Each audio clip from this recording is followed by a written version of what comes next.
When we think about the Christian life, we should realize that God speaks to our mind.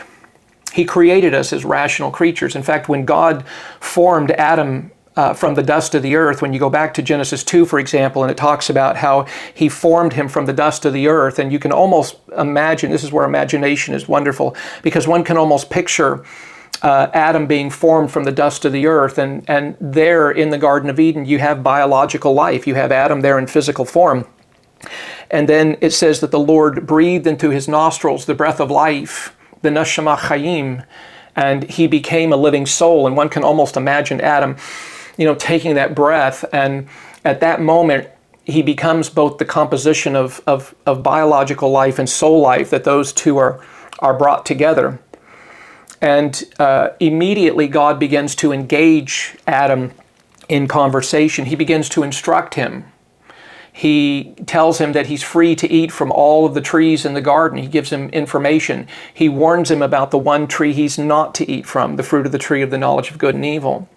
He gives him other instructions. He tells him to cultivate the garden and to keep it. And then on another occasion, he has Adam name all the animals. But what's interesting is that immediately upon creation, God is immediately engaging Adam in discussion. And so Adam must have had a language downloaded into his mind to where God could immediately engage him, immediately upon creation. Now we have to grow into that. We have to develop that. And the acquisition of language over time, just through human development, is part of our human experience. And we do this thing called communication every day.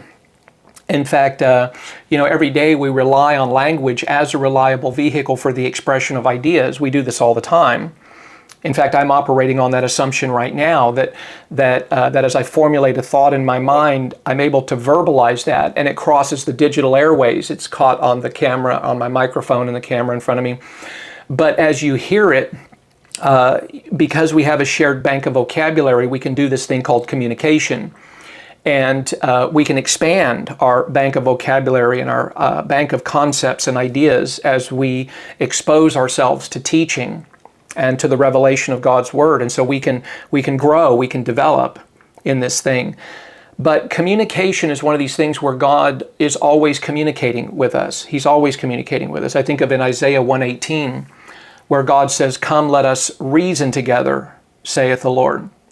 But then over in Isaiah 55, he says, "But, as the heavens are higher than the earth, so are my ways than your ways, and my thoughts than your thoughts."